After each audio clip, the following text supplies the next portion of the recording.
Oui, bonjour à toutes et à tous.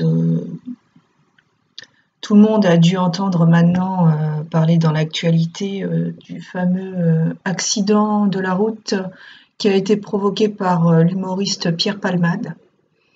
Alors, il se trouve que, coïncidence, et par le plus grand des hasards, j'ai j'ai posté sur YouTube une vidéo reprenant son célèbre sketch Le Scrabble parce que j'avais juste envie de faire une petite vidéo marrante là-dessus, parce que je suis moi-même une joueuse de Scrabble et donc ça me rappelait des anecdotes.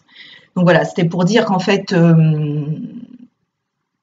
cette vidéo, elle a été postée avant l'accident. Voilà. Avant l'accident qu'il a provoqué, parce qu'il était apparemment positif à la cocaïne et à des substances, des médicaments de substitution. Alors, se pose la question, je ne sais pas si vous avez suivi, je trouve même ça incroyable, la question de savoir en fait si cet accident peut être qualifié par les flics comme homicide involontaire, parce que faut savoir que dans la voiture qu'il a percutée, il y avait une femme enceinte de 6 ou même 7 mois, je crois, et que l'enfant qu'elle portait est mort. Alors, il se pose la question du statut juridique en fait du fœtus.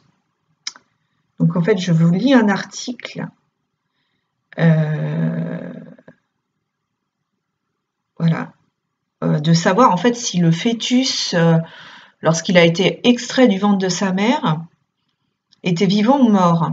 Parce qu'il faut savoir qu'en droit français, tant que l'enfant n'est pas venu au monde, n'est pas né et donc vivant, c'est-à-dire viable, c'est-à-dire qu'il respire, il n'est pas considéré comme un être humain, il n'a pas de personnalité juridique et donc il n'a aucun droit. Même si le fœtus en question, il a 8 mois, qu'il est parfaitement formé, qu'il est vivant, etc. À partir du moment où on l'extrait du ventre de la mère et qu'il ne respire plus, il n'est pas considéré comme viable. Et s'il n'est pas viable, considéré comme viable dans le droit juridique français, ça veut dire qu'il n'est pas considéré, il n'a pas de personnalité juridique. Je trouve ça incroyable, quoi. Voilà. Donc là, c'est ce qu'on nous dit en fait. Donc une enquête en fait pour homicide et blessure involontaire a été ouverte par le parquet de Melun. Or, selon la jurisprudence, la mort d'un fœtus ne peut être qualifiée d'homicide.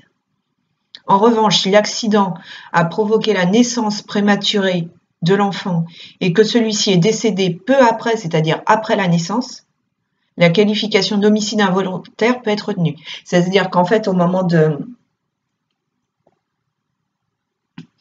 la collision, si l'enfant est mort à l'intérieur du ventre de sa mère après le choc, et donc il est retiré, il est mort avant la naissance, il est considéré comme non viable. Donc je trouve ça dingue, quoi, parce que c'est un être humain, c'est pas un embryon qui a 3 semaines, comme on entend certains dire, même si je suis pas d'accord avec l'expression, mais un amas de cellules. Non, c'est un être vivant qui était qui avait tous ses organes, son cerveau, qui pouvait respirer par lui-même, qui était viable, quoi. Et sous prétexte, donc là, en fait, on comprend l'article que si l'enfant est mort suite au choc que la mère a reçu dans le ventre et qu'il est mort in utero, avant d'être extrait du ventre de sa mère, eh bien, il n'est pas considéré comme viable. Je trouve ça incroyable. Donc là, on nous dit que derrière les drames humains se cachent souvent des questions de droit complexes. Et l'affaire Palmade ne déroge pas à cette règle.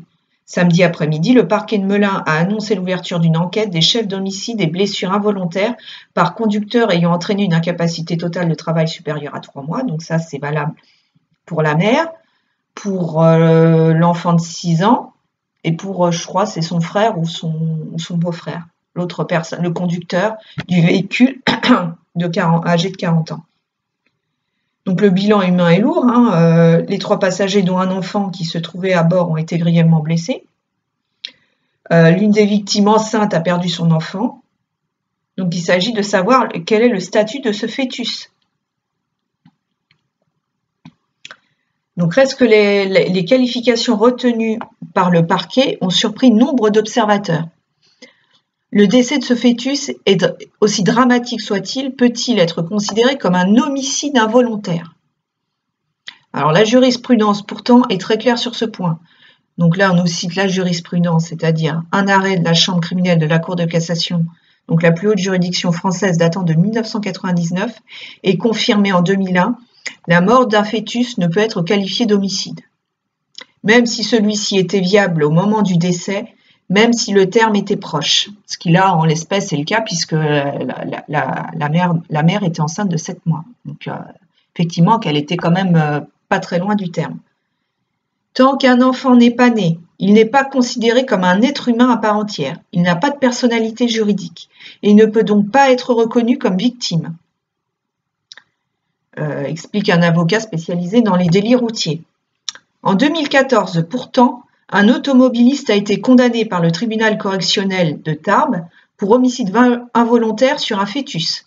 Cet homme, qui suivait un traitement médical et avait bu 2 verres de vin le jour du drame, a perdu le contrôle de son véhicule et renversé justement une femme enceinte également de 7 mois. Les expertises ont conclu que l'enfant à naître était viable et décédé à cause du choc contre la paroi utérine, ce qui est sûrement le cas de ce pauvre enfant. L'automobiliste n'a pas souhaité faire appel de cette décision, mais le parquet général, lui, l'a fait. L'année suivante, la Cour d'appel de Pau a finalement infirmé cette condamnation, c'est-à-dire elle s'est prononcée, elle n'était pas d'accord avec la décision rendue en première instance.